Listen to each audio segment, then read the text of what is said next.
In a year where there was not much action on the track as expected, a few athletes put on some memorable performances. One of which came from Hillsborough High Schooler Erriyon Knighton, who at just 16 years old caught the eyes of the world. This is why today we would like to take a look at this teenage star.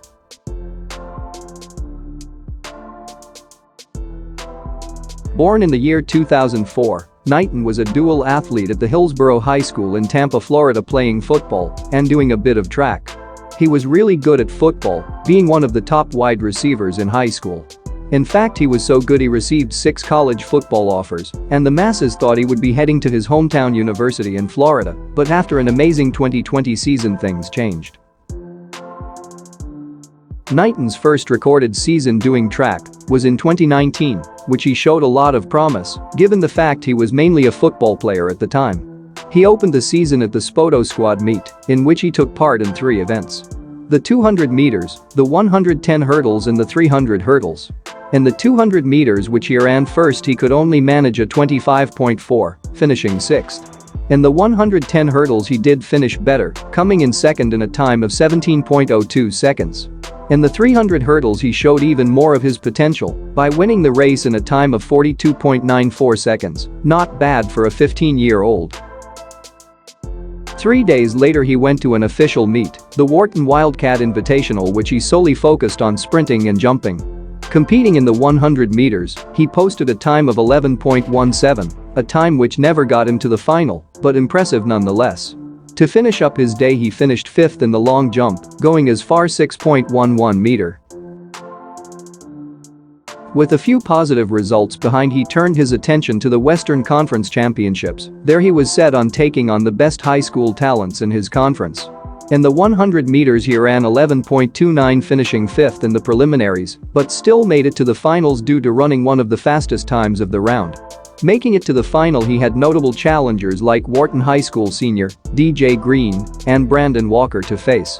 In the end he finished 5th, meanwhile Brandon Walker got the win. In the 200 meters event, which he was still getting used to, he made the final after winning his preliminary in 23 seconds flat. The time was not his best as he had run 22.6 leading up to the conference champs. He came in the final the 5th fastest of the lot, and yet he managed 4th. He could have finished 3rd, as he only missed DJ Green on the line by 0.01 seconds.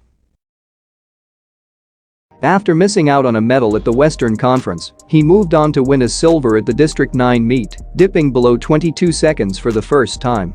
He managed a time of 21.91 to finish behind Terrence Doston in what was the fastest race he was ever a part of up to that point. It is also important to note that he did get a new personal best in the 100 at the meet when he ran 11.02 to finish 4th in the final. Less than 2 weeks later he improved his PB again in both events, dropping his 100 meters time from 11.02 to 10.89 seconds and from 21.9 to 21.67 seconds. Having had that massive improvement he went on to compete at the AAU Junior Olympics in the 200 and the 400 meters. By that time it was already obvious that his better event was the 200 meters and he was getting faster by every race. In the heats he clocked 21.79, winning the heat, looking quite comfortable with a headwind against him. In the semis he stormed to an impressive 21.21 seconds, a time that put him in the driver's seat going into the finals. And in the finals it took only 21.15 seconds to win the AAU Junior Olympic title, stamping his name in the history books and setting a new personal record. He left the Junior Olympics with a gold and a bronze medal after finishing 3rd in the 400 meters final. This would see his 2020 season come to a close, making a massive impression on the track and field world. In 2020, he would pick up where he left off, starting the season with a 21.2 at the Spoto Squad meet. This was just the beginning of what would go down as his most remarkable season yet. Instead of focusing on a myriad of events he took it simple and focused on the 100, 200, and ran a few 400 meters. His 100 meters PB, which was 10.89, dropped significantly by the time he was back at the Junior Olympics. It went to an unbelievably fast 10.40 seconds while he was just 16 years old. A key race in his development took place exactly a month before the Junior Olympics, when he blew away a strong field of high schoolers to record 20.89 seconds, breaking 21 seconds for the first time ever. This took his confidence to another level, and surely now he was certain to defend his Junior Olympic title. Even more impressively, he was able to win gold in all 3 sprint events at the meet, running preliminaries and finals for each. In August 2020 he journeyed to Satellite High School in Florida to compete at the AAU Junior Olympic Games for the second year in a row. This time he competed in the 100 and 200 meters. It was no surprise to see him line up in his first final of the meet in the 100, but it certainly surprised everyone when they saw him crossing the tape first place in a time of 10.29 seconds.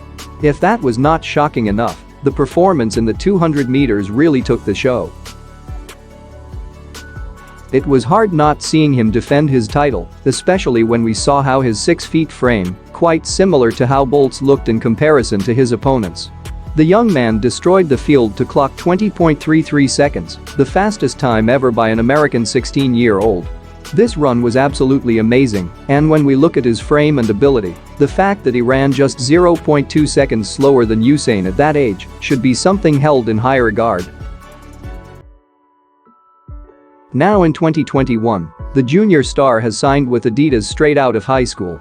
He has followed in the footsteps of 200 meters world champion Noah Lyles, who did the same, and prominent American distance runner, Drew Hunter. So now as we watch, we might be on the brink of the breakout of a new sprint sensation on the global stage.